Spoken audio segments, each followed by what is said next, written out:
Hi, I'm Peter Reinhardt, and welcome to the Johnson & Wales International Symposium on Bread. I'm coming to you from the Hance Auditorium in Charlotte, North Carolina, where we've held the last 4 bread symposiums, and as you can see, there's nobody here but me. And this is where we usually have it. The seats are all empty because this year, thanks to you, the symposium will be presented online, virtually, in our new presentation hall, which is where I will join you in just a minute. Thank you, and thanks for being part of our new virtual Johnson & Wales International Symposium on Bread, presented by Puratos.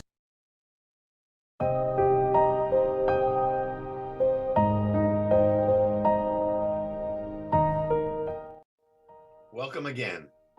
Throughout the entire symposium, I'll be thanking our generous sponsors over and over again, and ask that you do as well by visiting their booths and pavilions in the exhibitor hall. There you will see lots of bonus content, and you can also make appointments to meet with the folks from these companies that serve our baking community so well.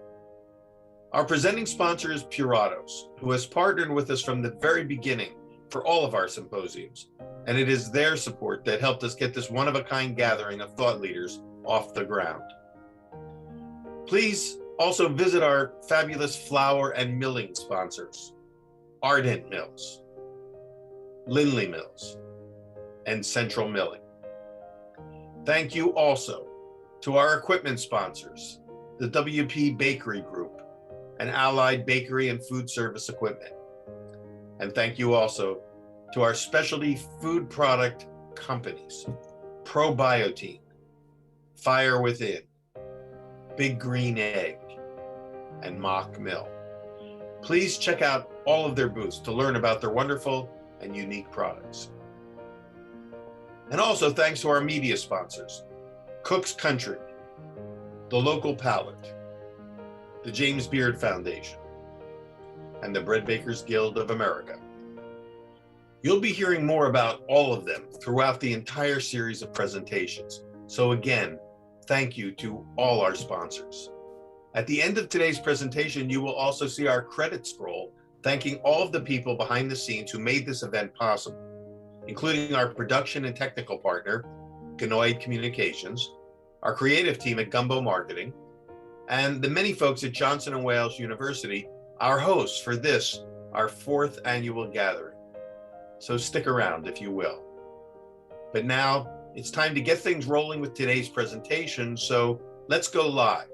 And once again, welcome to the Johnson & Wales International Symposium on Bread, presented by Puratos.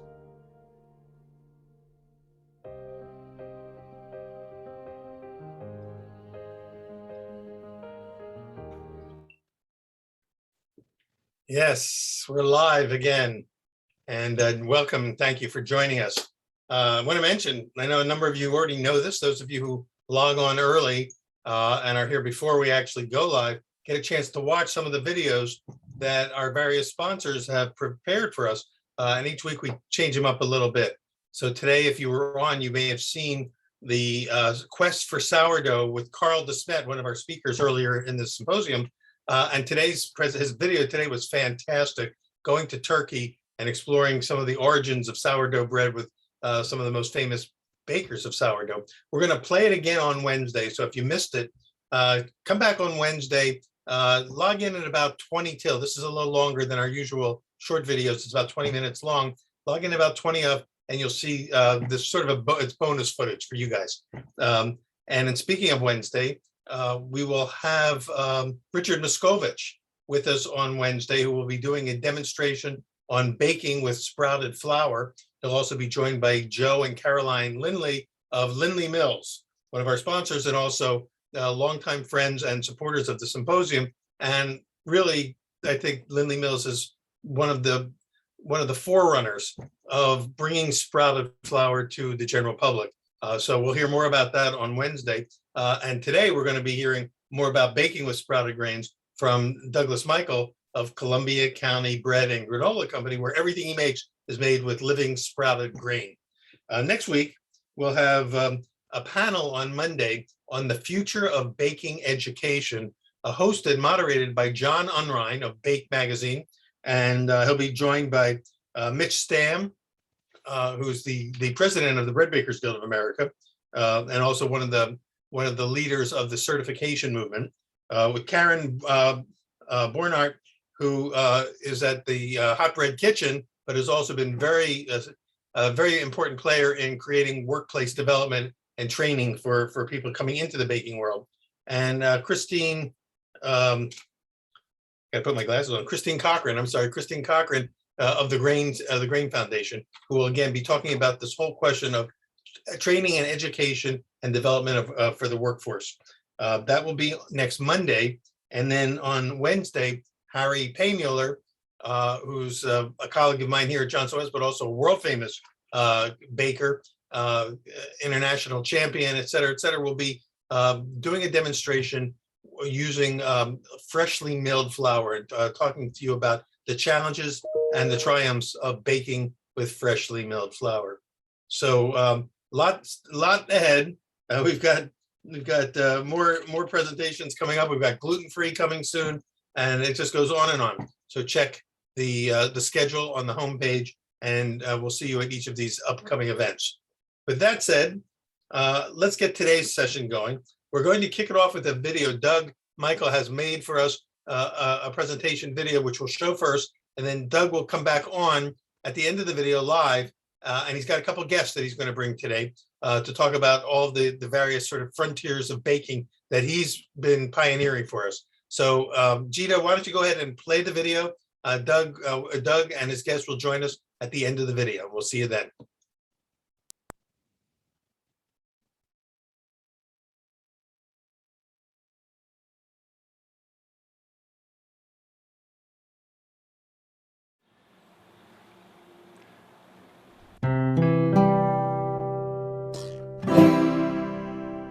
Thank you, Peter, for inviting me to explain who we are and how we prepare our unique sprouted, flourless sourdough bread, and why we think it's so wonderful and unique.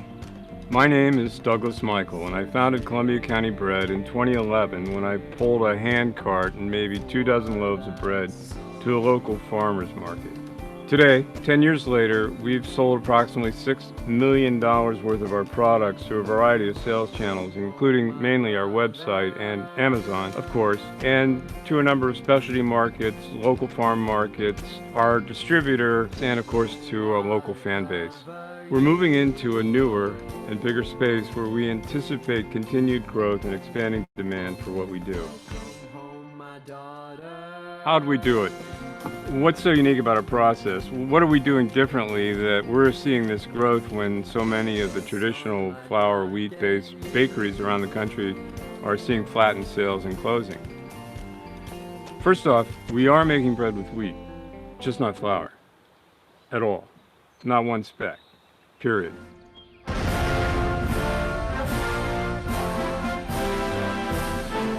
And this is where I need to confess, I have no pedigree as a baker.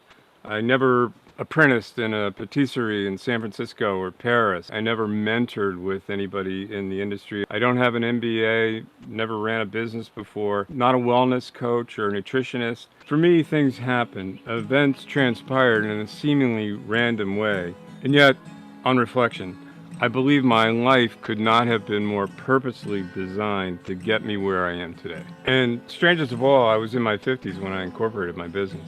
Prior to that, I spent most of my life avoiding responsibility. I wasn't a slacker per se. I made a meager living drawing comic books and cartoon strips. Many narratives that helped me understand my place in a world that I perceived to be deeply flawed, contradictory, and yet oddly amusing. And that was my life right up until the internet started swallowing up traditional publishing outlets. Newspapers and magazines were disappearing quickly, gone. A change was in the offing, and so my wife at the time and I packed up and moved north to the outer boroughs, the hopes of finding a little place to live and starting a small family. We wound up in Bedford, a rather hoity hamlet in Westchester County. But we found a small apartment above a garage in an area that was surrounded by horse farms and estates. I soon learned about a system of horse trails that crisscrossed private estates and open land. I got a dog and immediately went on some hikes and just as quickly contracted Lyme's disease. the classic rash, fever, and joint pain. Medical treatment consisted of a lengthy regimen of antibiotics, but the symptoms persisted, or maybe I was just getting bit over and over again. That's when a friend suggested I could more effectively treat Lyme's through diet, and she loaned me a copy of Sally Fallon's Nourishing Traditions. Miss Fallon, I then discovered, was part of the Weston Price Foundation, a worldwide organization that advocates for a traditional pre-industrial diet that includes, among other things, whole foods, pastured meats, raw milk, and sprouted grains. And that's when I started to think a lot more about what I was eating, what was in my diet, and I started cutting out junk foods that had been a big part of what I was eating in favor of sprouted grain. And I continued to do research. And what I learned is that pre-industrial cultures who could cultivate grain ate grain, but it was always prepared for human digestion, either through sprouting or soaking, or a little later in human history, through leavening with the sourdough. Unfortunately, a little knowledge is not always a good thing, and I probably became a bit radicalized, which didn't help my relationship. Eventually, my wife left me, returned to Ohio, taking our daughter and our dog with her. This led to a period of depression. I ended up moving back to Manhattan, where I sublet an apartment from my divorce attorney. But my timing was terrible. This was Labor Day 2001. The building's exploding right now. You got people. And a few days later, 9/11 happened. And suddenly, my little personal problems were swept away in a sea of grief and unimaginable and terrible loss. I fell into a level of depression I had never experienced before. I could barely work, really had a difficult time even getting out of bed. I mean, just the walk to the market to buy a loaf of bread was difficult.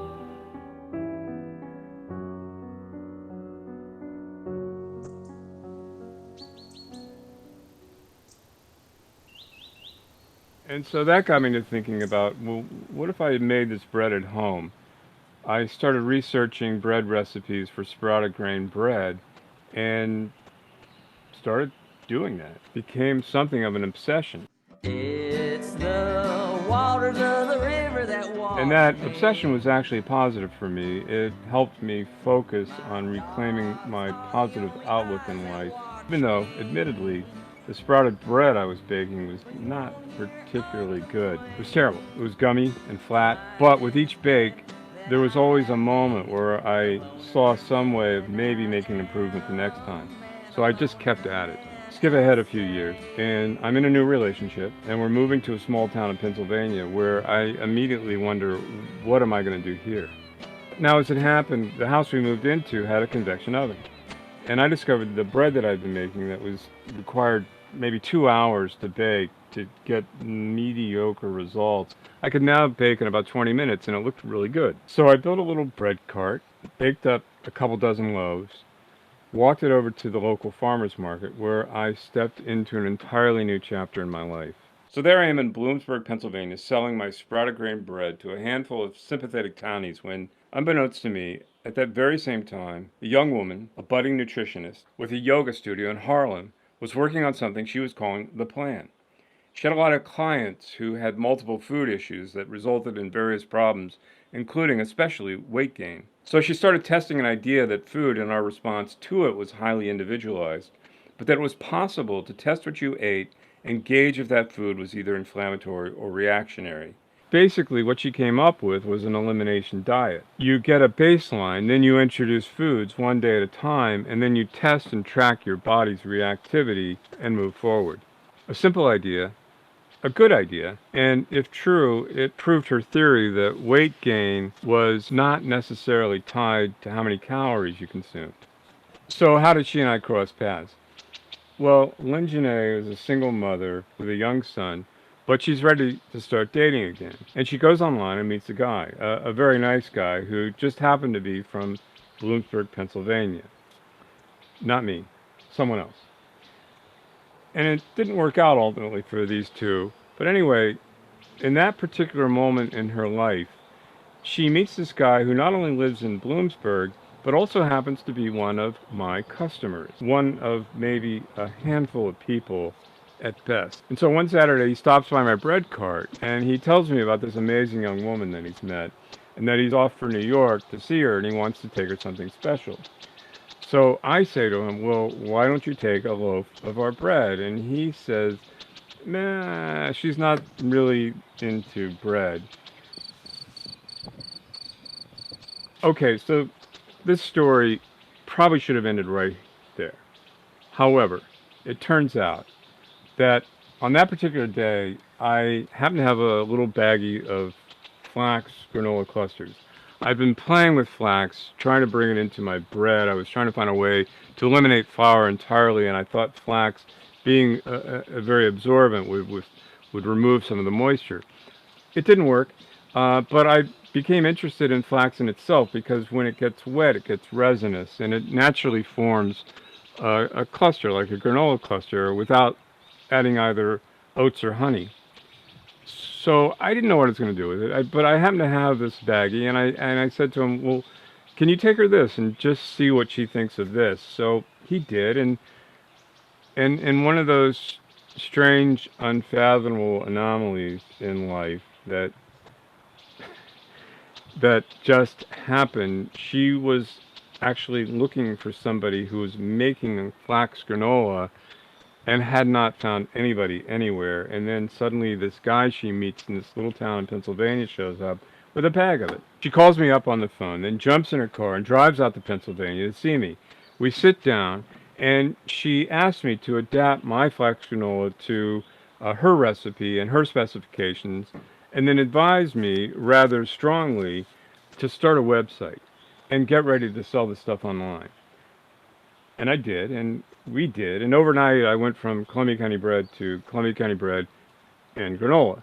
Meanwhile, Lynn Janae Recitis finishes her book, gets it published, and calls me and says, I hope you're ready. And I say, yeah, I think so. Her book is titled The Plan, and in this book, our flax granola was instrumental in the initial 3-day cleanse she wanted all her readers to follow. They had to eat the flax granola every morning for at least 3 days, and ideally for 9 days, and beyond that if they so chose. The book took off and shot to the top of the New York Times bestseller list.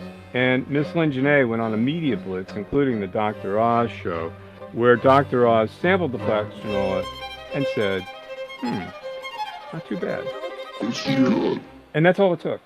I went from baking a few dozen loaves of bread out of my home kitchen to renting whatever space I could find, hiring a crew of bakers, packagers, people stickering bags, and me watching it all with sheer horror because the orders just kept piling up and I was overwhelmed.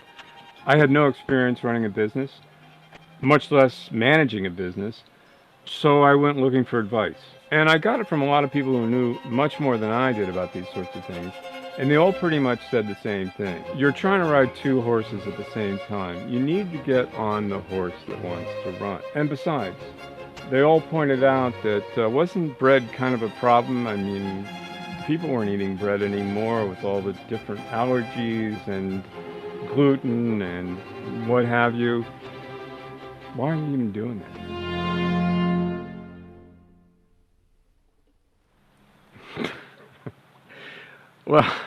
Well, that's when something truly amazing happened, something I hadn't expected at all, because all these people who were coming on our website to order our granola were, I don't know, maybe out of curiosity, were ordering our bread and pita and crackers. And what they were telling Lynn was that not only was it non-reactive, it did not cause weight gain or show other signs of inflammation, and besides, it tasted really good. And that's when my phone started ringing off the hook, people calling me from all over the country, asking me about this bread.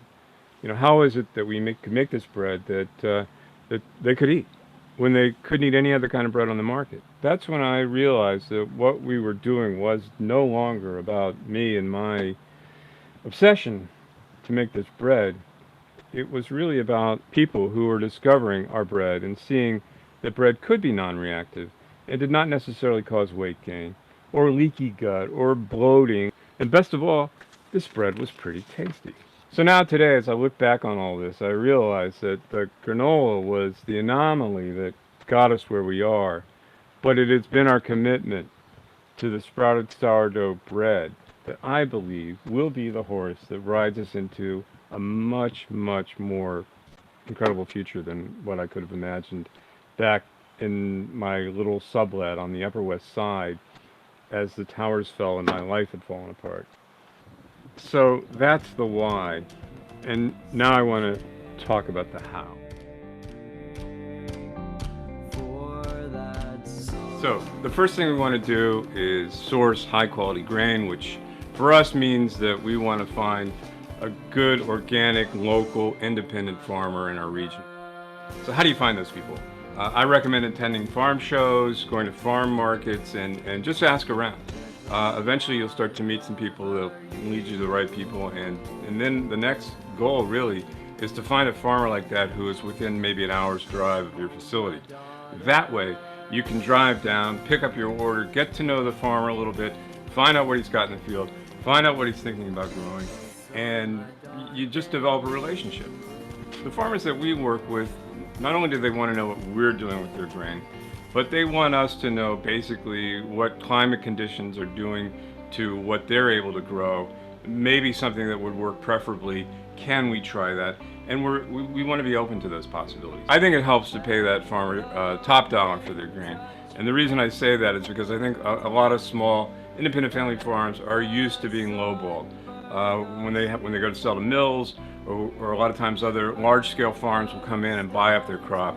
And so if you can go down there and show them that you're willing to pay the price that they really want to get, then that's a great way to develop a relationship with that farmer. Okay, so from there we buy the grain, we take it back to our bakery, and we begin the soaks.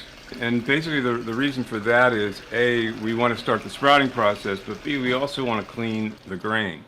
And so we'll run the grain through multiple soaks, multiple drains, re-soaking until we see that water run clear. Well, what are we removing? To answer that question, we're removing whatever is in amongst that grain that we don't really want in our bread. And you know, that typically, grain is collected from a field, so that's going to include a lot of dirt. When we start our soaks, we see a lot of very brown water that comes out of that, and that's basically just dirt. Nothing particularly wrong with that, we just want to clean it out. But it also can include other things. It would more than likely probably contain some chaff, some unhulled wheat. It probably would contain soy, we see a lot of that, corn sometimes. I mean, just anytime you're collecting grain, you're going to see various things in there. And we want to skim that out or drain it out until we get something that's really clean. So if you're like a lot of bakers, you're working with flour, and maybe you're milling it yourself, and that's great. But I would recommend that you just set aside some of that grain and put it to soak. And then just take a look at it, see what's in there, see what's being, what you would clean out of there, because none of that gets cleaned out once it goes to the mill. After we've gotten basically the grain clean to our satisfaction, we're going to let it sit in water for about 24 hours. And that's the process of sprouting. Depending on the grain you're using, it could vary the length and temperature of the soaks. Spelt, emmer, and einkorn like cooler water, wheat likes warm water, and rye likes lukewarm water. Kernza also likes lukewarm water. What is Kernza? I will get back to that. So, after about 24 hours, we look for a small white bud that appears one end of the grain. This is known as the radicle, and it is the emergence of a root system. Seeing that radicle is our indication that the grain has sprouted, and in that process, an amazing transformation within the grain is taking place. To sprout, water has to find its way through multiple protective layers of bran until it reaches the endosperm as well as the germ. Once water enters the endosperm, those starches begin to swell and enzymes become activated. This is no longer a dormant grain. This is a nascent plant ready to spring to life. And to do that, these enzymes begin a series of very important processes. The first thing they have to do is convert the starches found in the endosperm into simple sugars. These sugars become the life energy that wheat berry needs to begin its life. So as bakers of sprouted grain bread, we want that process that will convert those starches in the grain from polysaccharides into monosaccharides or simple sugars. That means that the sprouted grain is going to be a lot easier for you to digest, more akin to eating a vegetable such as a carrot, for instance. Secondly, these enzymes have to shut down and neutralize anti-nutrients found in the grain that protect the grain as best it can from being eaten. Grain, as with all things in a dormant state, has one basic goal, and that is to come to life. So once these anti-nutrients are deactivated, the nascent plant can access and make use of the nutritional components found in both the germ and the endosperm. And again, as bakers of sprouted grain bread, this is precisely where we want our bread dough to be. Accessible nutrition that is readily digestible. As a bonus, when you sprout the grain, you're also verifying that grain. And what I mean by that is you're verifying that it was never sprayed with glyphosate. We all know wheat is not a GMO crop. So farmers, in many cases, large-scale industrial farmers, will spray their wheat with glyphosate. And the reason for that is that it's essentially called a burn down. They want to prepare the wheat for harvest. They don't want to take the risk that a late season storm is going to come in and the grain's going to get wet. Because once grain gets wet, whether it's sitting in the field or it's in the silo or it's being collected, if it gets wet, it will sprout. And while we appreciate that process, industrial bakers do not. They do not want sprouted grain. In fact, most millers will test their flour before a baker comes in to buy it with something called a falling number, and that falling number tells them exactly what percentage of that wheat sprouted in the field. It does happen. You spray it with glyphosate, it's not as likely to happen. But we want to avoid that. So that's why we do recommend buying your own grain, sprouting it, verifying that it comes to life. We want the nutritional benefits that sprouting accrues, but then we have to deal with the negatives. That is, the disruption and degradation of gluten within our dough. By sprouting grain, you are essentially going to inhibit the process of gluten formation in your dough. And that can be a problem for a lot of people. And what you look at when you see most ingredient labels for sprouted grain bread is that they're adding vital wheat gluten into the dough. We don't do that. So what that means is that we have a very narrow window for us to go from sprout to grind to shaping to baking. We have really literally a few hours because once we reach a certain point, it's very evident in the dough that the gluten chains are collapsing and that dough is falling apart. So how do we get around that? Hold on and I will explain. First, let's return to the process. We have seen the radicals. We know the grain is sprouted, and now we're ready to grind it into a sprouted mash. This step involves two grinds. The first is a coarse grind, while the second is much finer. This double grind gives us a mash of sprouted wheat that we refer to as our proto-dough. You can see that the mash is largely endosperm, but chunks of the bran remain evident throughout. We consider this a fine grind, but it's still quite chunky. Now, with gluten strands breaking down, we have to introduce some kind of structure into this dough. And this is the point where we pull our sourdough starters.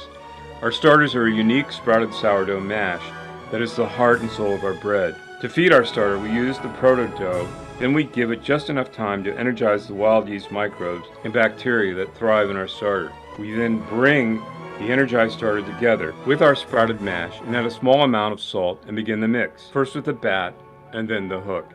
Now we have our dough. From here, the next steps are going to look like most any bakery that you've ever walked in, with one very unique difference. You won't find any flour.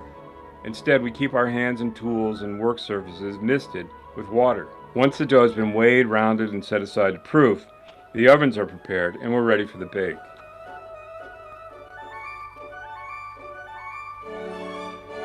After a quick shot of steam, the dough bursts, and in 30 minutes we pull our loaves out to cool. Once cooled, we slice, and then we sample.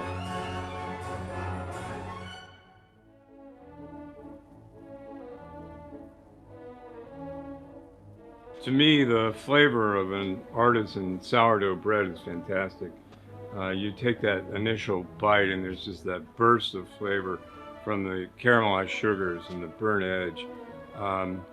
It's very satisfying. You chew that for a little while and eventually you end up with, it's kind of like gum where the sugar disappears and you're left with a kind of a mouthful of mushy, doughy matter.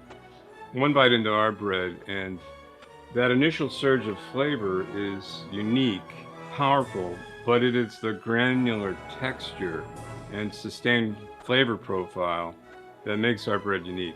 The crumb is moist and chewy with a pronounced amount of bran and fiber in evidence throughout. The crust is nicely textured, but more soft than crusty. The result is likely to be one of the more texturally interesting and flavorful breads that you'll ever try.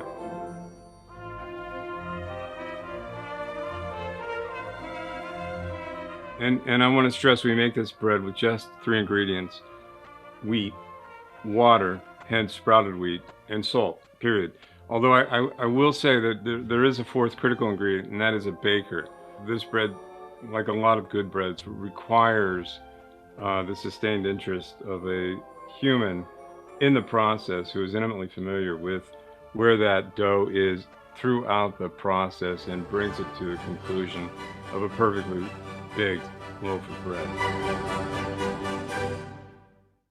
So in addition to our current line of breads, pita, crackers, we're also looking for new opportunities to develop new products.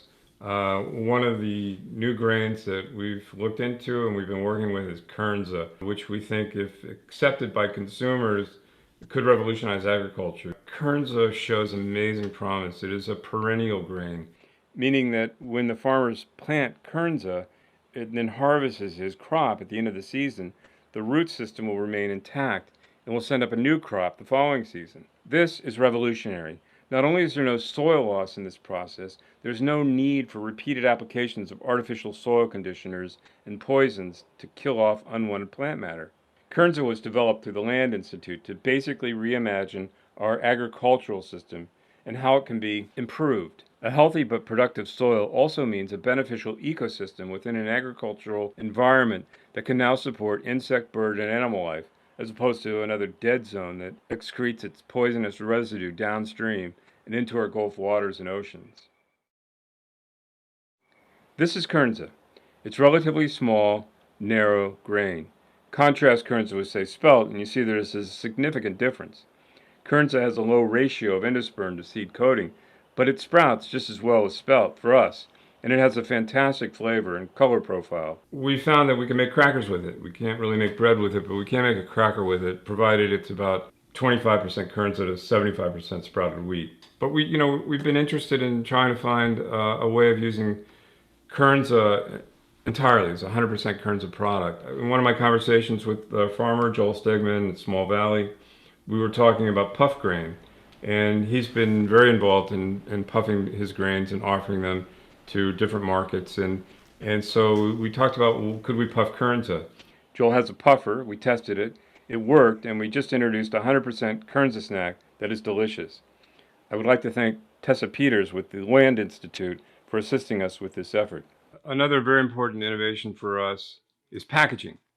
And where we can, we like to source compostable, recyclable packaging. For instance, with all our granola, when we ship direct to the customer, we'll ship it in a 100% compostable bag. Now, the bread offers challenges because it's highly perishable. And we've really tried to figure that one out with shipping frozen, but that usually requires styrofoam packaging. We've tried shipping with bees wrap, but that didn't necessarily do us much good. We tried different baking temperatures on the finished product, thinking that might give us an extra day. We tried a micro-perforated bag. I'm sure a lot of people have been down this road. It's very challenging. It's very difficult. And then we recently found a company called SoFresh that has developed a bag for bakers such as ours, and it has what I understand are fermented elements that will protect the product inside from molding for several days. So we got a hold of this bag, we tested it, we put it on our shelves. It lasted up to 3 weeks without showing any visible signs of mold, which for us was huge. This is our pita now packaged. We did freeze this, but I wouldn't have to. I could leave it on the shelf. We could leave it on there for an excess 3 or 4 or 5 days even before shipping and still ship with confidence. And so that's been a big deal for us. The fact that we can develop new products that we never would have thought about before. These are pizza crusts that we make now. It's the same dough as our bread and our pita. We just roll it out. It's a sourdough, and we package it in this SoFresh plastic packaging, which allows us then to sell it to stores. I mean, everything prior to this, we could not really develop any kind of a market in stores because it would all have to be frozen. And that becomes a very competitive marketplace. But now we're finding that there's a lot of interest in this product. And we intend to, again, expand into things that we had never thought we could do before. For that song.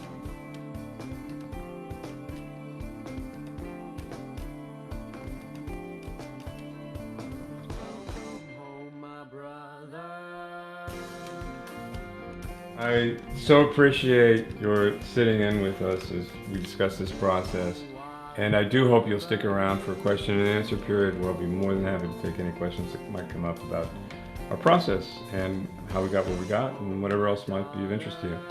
Thank you very much.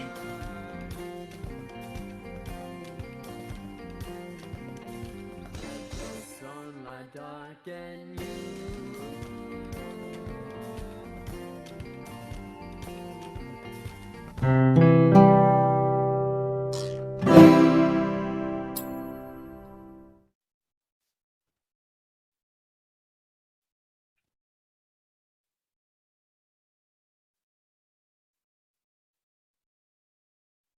Wow. Well, Doug, go ahead and turn your camera and sound back on. Unmute yourself, in other words, and we're going to go live now. That was a fantastic video. I can't believe how clever and how many production values she kind of worked into that. I want to talk a little bit about that, and we'll probably talk more about the making of the video during our after party, because I don't want to use up all of our time talking about that when you've got some special guests that you're going to introduce us to. So first of all, once again, thank you for that video. I've got a zillion questions. I'm going to open the floor to our viewers. I see some questions are starting to come in. So start writing your questions. I'll feed them to Doug. But Doug, while we're doing that, why don't you go ahead and introduce Bill and Samantha to us? Oh, I think I see Bill. Samantha, go ahead and unmute your camera if you can. And you're okay, and so your sound should be on as well. And Doug, go ahead and unmute yourself again. I think you've dropped off. Oh, there you are. I see you now. Okay, so now we're all here. All right, Doug, go ahead and do the intros. Peter, hi. Can you see me okay? I can see you now. Okay. Yeah, hi. Thank you very much. Well, I appreciate the opportunity to present this. How do we begin? What's the Yeah, why don't you introduce Samantha and Bill, it says, and why you've invited them to join us for this portion. Yeah, thank you. So I did talk about So Fresh bags, and I invited Bill Bilius of So Fresh to join us. If anybody out there had any questions, he'll be here presumably to answer whatever questions people might have. Again, we have just been really impressed with this bag. We see it as a solution for a lot of people like us out there who might be interested in extending the shelf life of their product without resorting to adding preservatives to their bread. And Samantha is someone that I came across just one day randomly on Facebook, who was presenting a video about her process in making bread, a sourdough sprouted bread. And as I watched it, I thought, oh my God, she's really doing pretty much exactly the way we do our process. I hadn't yet seen anybody else out there that does our process. So we were able to connect. Samantha is in Israel. So I don't know what her time difference is. It's significant, but Must be very late where you are, Samantha. Yeah, it's almost midnight. Almost, oh my, thank you so much for staying up late for us. Samantha, Where are you in Israel? Jerusalem. Oh, wow, all right. Well, and I wanted to invite Samantha in because as a home baker, she has just been presented with all the challenges that we look at from a more of a scale operation. And I think if anybody is interested in trying this bread at home, she might be able to offer some valuable insight in that process too. okay. That's exactly what I was thinking the whole time I was watching like the video. I was like, oh my God. Our stories are so similar. It's really amazing. It is, in fact, just the first part of the video, Doug, your story. I kept hearing in my head. I kept hearing that song. What doesn't kill you makes you stronger. And my God, you were through so much, and then all of a sudden kind of dove down the rabbit hole of sprouted grain, and a whole world opened up for you that has led to a whole new life in a sense. I think it's an incredible story and journey, and on top of that, I just want to mention that you were all those little cartoons that you were doing. Were you doing that professionally? Were you a professional cartoonist at one time? Yeah, I was. I worked for the National Lampoon back in the day. I worked for a number of newspapers and magazines as a freelance cartoonist, and I did a number of comic books for DC Comics. Incredible. Well, I could see a graphic book coming out with this whole story down the road. So, and then Samantha, what kind of challenges did you have and why did you get into sprouted breads in the first place?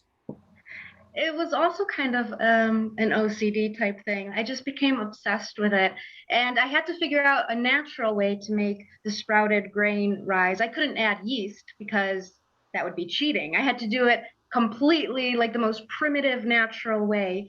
And it took me, I think, like 5 years at least to figure out, oh, if I add sourdough, why don't I add sourdough to the sprouted grains? And I mean, all I did was mess up and years and years of messing up and learning, and now I'm really good at it. But it's just like no one was there to teach me. No one told me what to do. I didn't even know what I was doing. It was like just finding something in the dark. Like I had no, it was just, it's like amazing that I even got to You this. guys were pioneers of something that there was no guidebook to tell you how to do it. Exactly. Well, so do you do anything? Are you just baking for yourself, or do you sell loaves to other people, or what? I sell from my apartment for 10 years. So you're making breads. You're doing other products besides loaves. Loaves, pitas, olive breadsticks, tortillas, rolls. Fantastic. And I eat my bread like almost 3 times a day, and it's definitely not fattening, I can tell you that much. And I'm gluten sensitive too, so a lot of people who just can't have gluten are eating my bread. And I know that's going to be a sort of a topic to explore a little further. A question just came in, so let me come back. There's one about water temperatures, but let me get Mike. Mike Avery brought in a question. 3 weeks without mold, isn't that exciting to me? When we were baking in the mountains of Colorado, let me see, we did aging tests, and 3 weeks was how long our sourdough lasted in plain plastic bags without molding. So he's saying sourdough itself might be the secret here. Polish breads 2 weeks, straight process 1 week. How long did Doug's bread last before the So Fresh bags? Because your breads were much more challenging than just the standard sourdough because of the high moisture content. And so we'll get Bill in on this because Bill's company created a unique product that extended shelf life. So why don't you guys kind of explain the difference in terms of Mike's question? Yeah, I'll open by saying that when you're shipping, I mean, it's one thing to bag a loaf of bread and put it on your shelf, but when you're shipping, that package is going to go through multiple different environments. And so if it's going from a cold environment to a warm environment where condensation can occur, I mean, mold loves our bread. It's very nutritious. So all you got to do is really just create the conditions for mold to create itself, and it's over.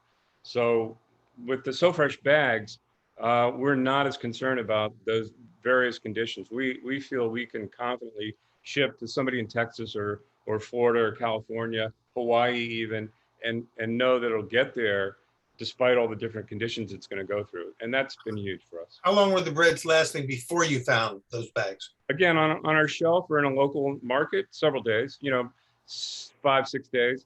But we knew we wanted to ship our product. We knew that our market was going to extend beyond the small town of Pennsylvania we were in. And shipping just presented real challenges for us. We couldn't control what happened to the product when we shipped. So we might see mold in 2 to 3 days, in depending. So that's very different than what Mike was saying with his breads. The sourdough itself, at the moisture level his breads were at, were lasting for a few weeks. Get just protected by the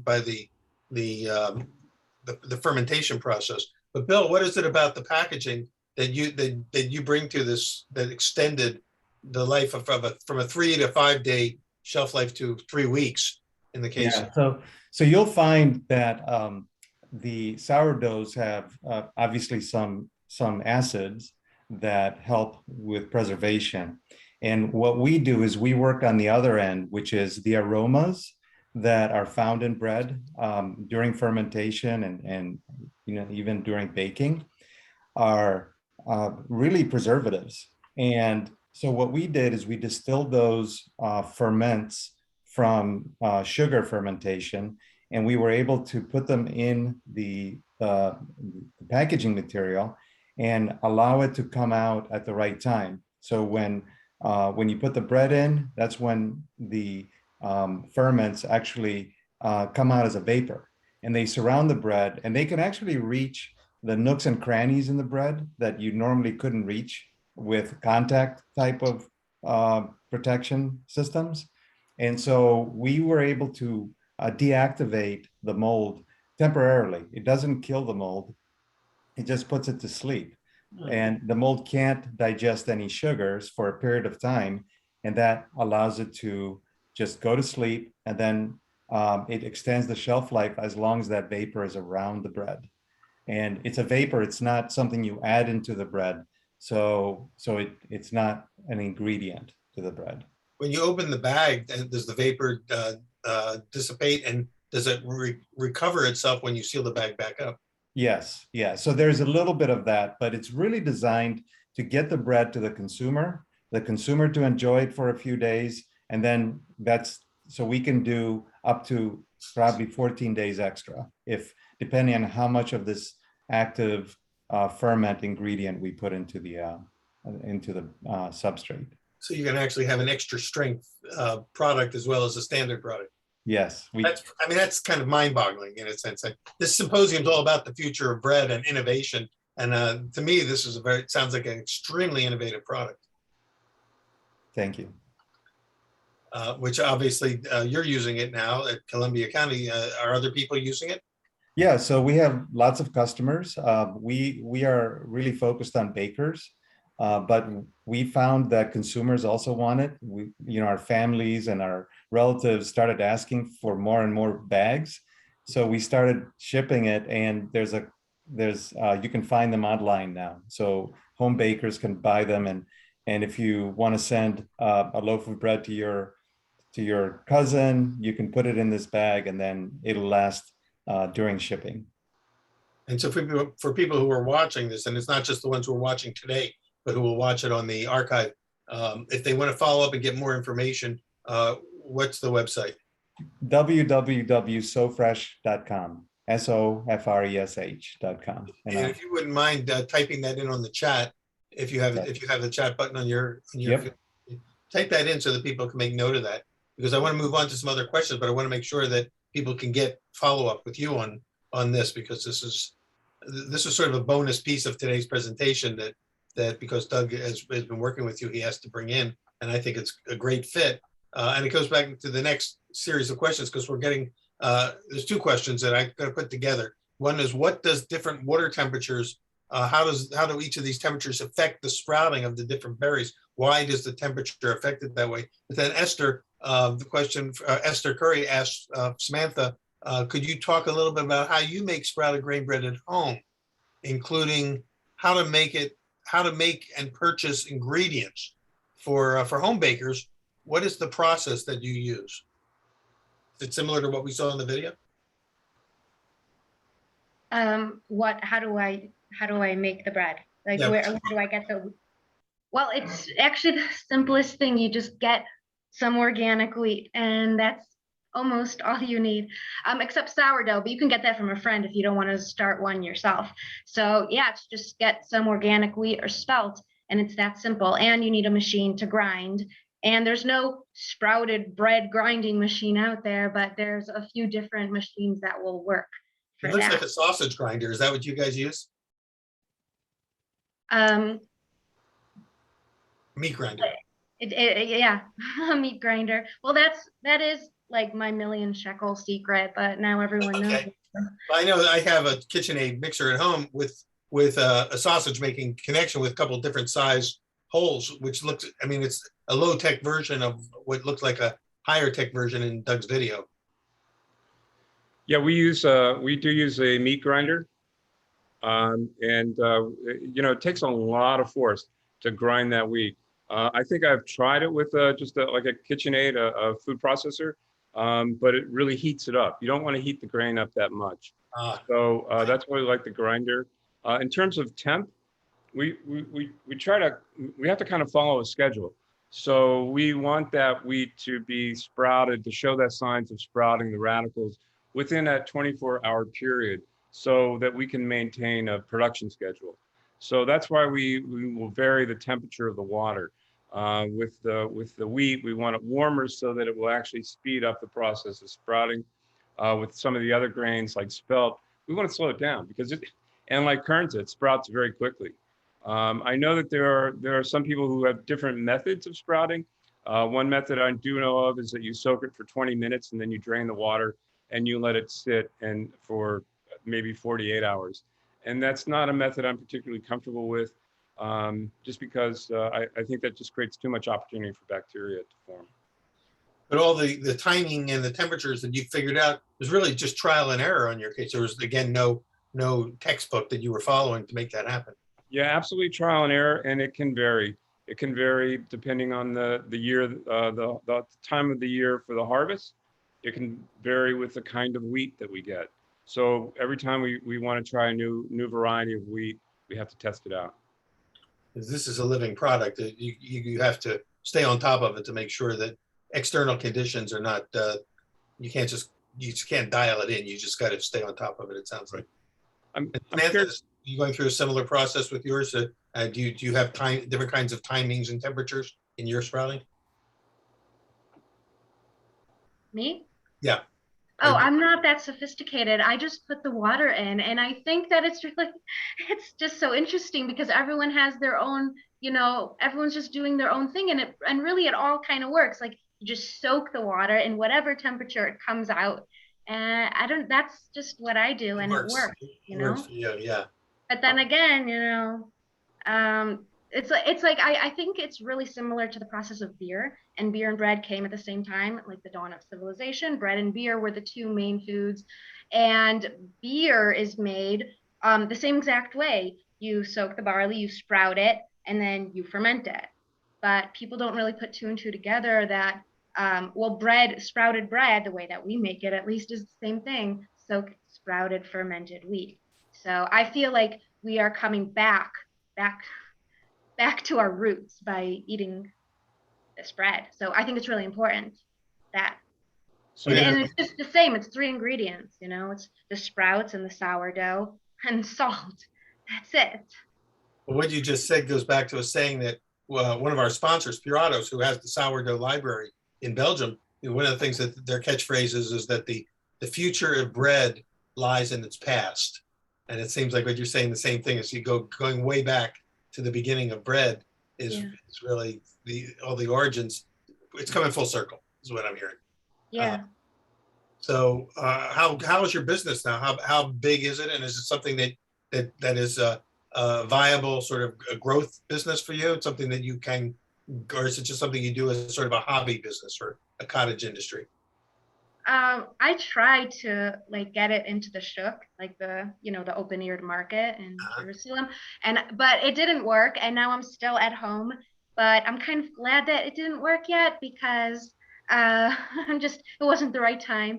But I still have faith that it's not popular yet here. It's just, I feel like we're 20 years behind America in a way. But you have to create the market, which is where Doug comes in, because you had to do the same thing, right, Doug? 10 years ago when you launched this thing, you were going into frontier land. Nobody knew about this. Partially true, yes. I mean, I would go to pretty sophisticated farmer markets where people were very educated, and in those situations, people knew about it. But if you just went into a standard farm market where people were looking for cheap products, and no, you'd have to educate people.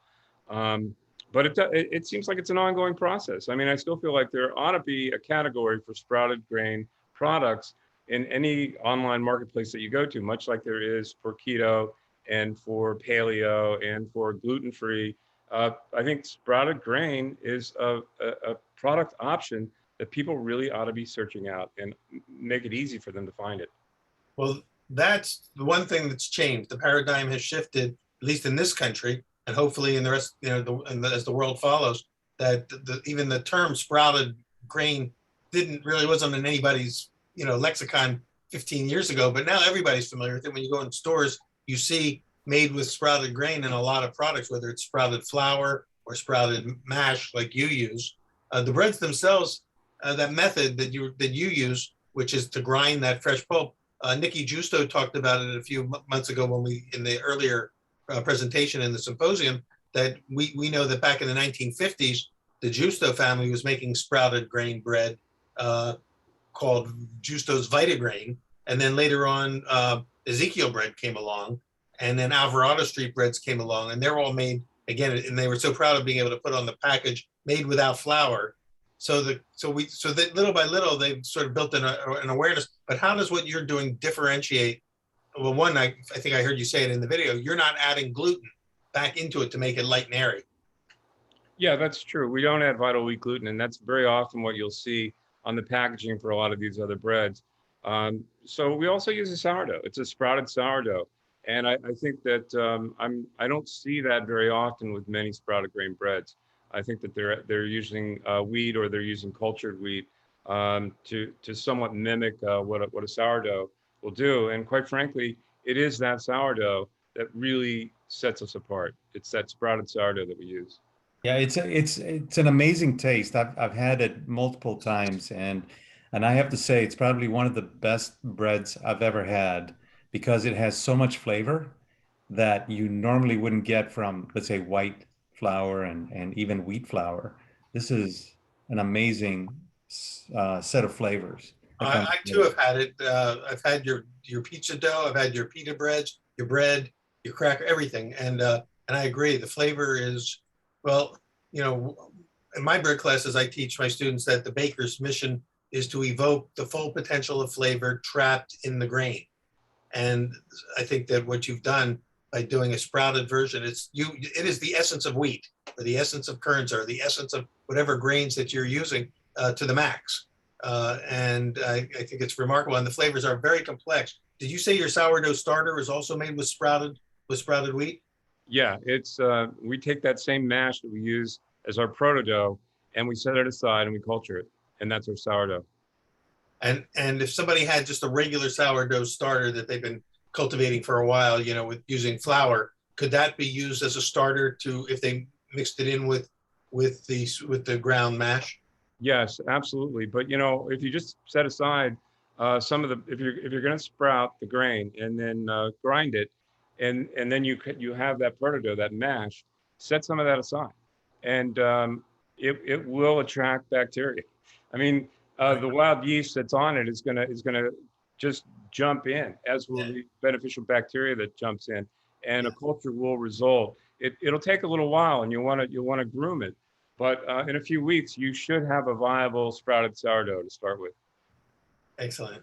Well, we're going to run out of time in a second, but we're going to switch over to what we call the after party. And Samantha, I know it's really late where you are. You're welcome to join us if you can't, because you just got to get to bed. I get it. I understand, but you're certainly welcome. But what we'll do, the three of us that are on here, the four of us that are on here, we'll log out in a minute of this webinar, and then you should have a link that will let you log back in for the VIP after party. And I think we can explore more. A lot of people are asking, where can they get the bags? If they're home bakers, can they get them on the web? Can they buy them direct? And there's more questions I think people have about methodology on how to do this. So now that it's right at the top of the hour, I'm going to thank you all for being part of this presentation. It was really, really fascinating. I'm very excited to know that, that kind of independently, the two of you kind of came up with something. It's that synchronicity that's happening around the world that maybe is an indication that this is an idea whose time has come, and it's up to you all to help to spread the word and get people to taste it, because I think basically when people taste the product, that's the best advertising you can have, because they're going to come back and they're going to want more. And Samantha, congratulations and good luck on growing your business. And Doug, it sounds like your business is just, poised to take off big time. And Bill, thank you for your innovation and coming up with a new product that could be a game changer out there in the industry. Why don't, if you can, join us for the after party in the VIP lounge. Those of you who are watching, please just navigate over to the lounge if you have that access. And those of you who are just watching on the archive, just stay in touch. You can track down Doug, you can track down Bill. And Samantha, do you have a website or anything that people can follow you on, or an Instagram? I have Facebook. I don't use it very much. Okay, yeah. But you can contact me, email, Email you where? samsiegel888@gmail.com. Sam, would you do me a favor and just put it in the chat so that people can write it down, if you don't mind. And I'm going to give you about another 30 seconds or so to just do that. Thank all of you for joining us. Come back on Wednesday because we're actually going to have a demonstration with Richard Miskovich, Master Baker, on baking bread with sprouted flour as well as sprouted grain. So that will cover the entire gamut of sort of the sprouted category, because both of these facets are what's driving this interest and growth in the sprouted realm. And we'll also talk maybe in the after party, maybe we can talk a little bit about the difference between sprouted flour and sprouted pulp and mash. Okay, so again, thank you all for joining me. I'm going to log out right now. Invite all of you to meet us in about, take a 3-minute break if you need to, and we'll log back in and see you in the lounge for the after party. Thank you so much. Samantha, can you hear me? Yeah. Oh, hey, thank you. I'm so glad you could do this. I feel like if I could just pull you aside, we could talk for an hour, because I'm just very curious about your process and how the two kind of align together. And but really nice to see you, and hopefully you can stick around. If not, we'll share information through email or what have you. Right. Do you have enough energy, Samantha, to join us in the lounge? Well, am I being peer pressure? If No, everyone wants me totally to, up to then I you. will. It's just for fun. The after party is more casual, and everybody can get on the screen. All the people, we usually have about 25, 30 people that just ask, it's more personal and casual. But How if long not, will it I be? totally understand. And again, thanks for joining us, and good luck with growing what you're doing. I think it's awesome. Yeah. By the way, Doug, you beat me because I use regular flour in my sourdough, and you use sprouted. There you go. All right, I'm gonna see you guys over in the lounge. Okay. Thank you. Bye. Thanks, Peter.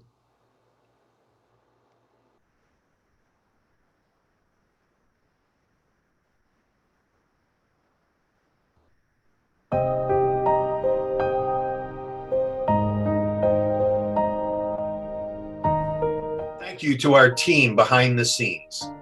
Our event technical and production partners, Ganoid Communications, including our producer, Gurmit Singh, and his team, Jita Gajaria, Gagandeep Singh, and Jaydev Kashari.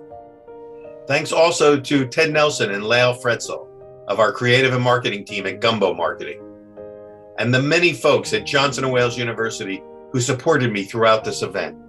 My executive assistant, Sarah Standifer, Communications Director, Melinda Law, Chancellor, Mim Rooney, Charlotte Campus President, Cheryl Richards, and our executive team leaders, deans and faculty, Maureen Dumas, Michael Schrader, Michelle Nicholas, Mark Norman, Brent Steyerwalt, Laurie Heinbach, Jerry Lanuza, Amy Felder, Harry Paymiller, Richard Miskovich, and many, many others.